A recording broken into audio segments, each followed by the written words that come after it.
we are going to show you a Stormvault installation today. So that's a Stormvault cone module. Here, as you can see, you've got two types of plugs. One is a male and a female location. So here we put them in a brick bonding pattern. As you can see, the male and the female goes alternate. Here we've got a male and a female alternate. Here we've got a male and a female alternate. So this goes right like this. As you go along inside, it's always ideal to do a capital L shape start and then build your way into the tank.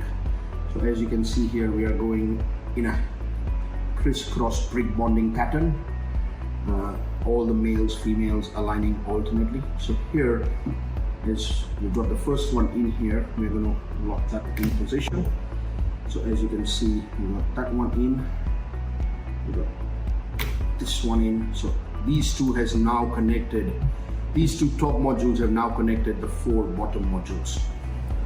Going along, we do the same process of male-female bonding, alternates. As you can see, this one goes here. So now we've got a nice horizontal connection there. So the first location, we go here. So as you can see, this module has bonded with the bottom and the existing one, so it's all locking in as one big structure. This one will now go and lock into this structure to make it horizontally connected. So now this whole thing is becoming as a one piece, as you can see. This is the beauty of the lateral bonding or the lateral structure bonding. Now here we build it in the same way, clicking it in. Here we build it in the same way. Here we are clicking it in. And we go along the same way here. So it's all locked in. Sorry, we should be doing it here. Other way around. One in here, and the last one again goes in here. So then, as we come along, if this is a single tier, we still connect the units horizontally using these lugs in its designated spots. As you can see here, you can see all the lugs are now in place, which means we're ready for our second tier building. So with the second tier building, again, the first one goes this way, so this one will go in this direction. So we build this here, just like that. Again, we follow the same male-female pattern. So the first one was horizontal, this one's vertical. So we got this one going alternates. So as you can see, the bottom layer is in for the second tier. We are again going to follow the same herringbone pattern. So here we went this way. So here we go this way, locking the whole system as one. Coming to the next one, we do the same thing. We are bonding it laterally. Here we are bonding it laterally. Here we are bonding it laterally. So now that's your double-decker tank. That's the whole footprint of the tank. As you can see, you can have access channels, linear access channels everywhere. Now we have a designated side plate that goes only on the peripheral modules.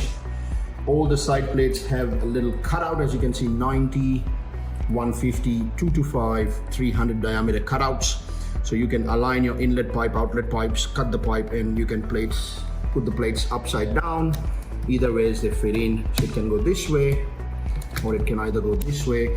What it does is it gives you a nice smooth finish for your compaction, lateral support, and your geotextile. So these plates go on the periphery of the system.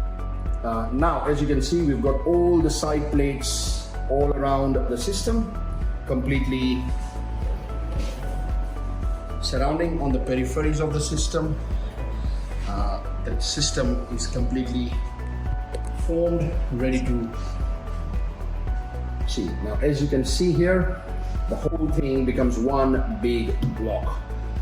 From all directions you can see it's a one big block. So the lateral bonding of the system is very important for two reasons. One, to give the uniformity as a structure, and two, to make sure that the system is able to withstand lateral loads. So now as we come to the top tier, To enhance the system further, we have the modules to be covered so we can support the geotextile. So again, we go with the same lugs in the position as they are. Now as we've got all the lugs in, it's time to cap off or put the large top plate on the system. As you can see, the large plate will fit into those lugs as well quite easily, and we will put the whole system is covered. So the holes are covered with the top plate and the whole thing then gets wrapped up in geotextile or impermeable liner as one big tank. So as you can see, we've got all the top plates in place, and now the system is ready to be completely wrapped in geotextile for a soak away or infiltration application, or you can wrap the whole thing up in an impermeable liner and it becomes your underground storage tank or your detention tank.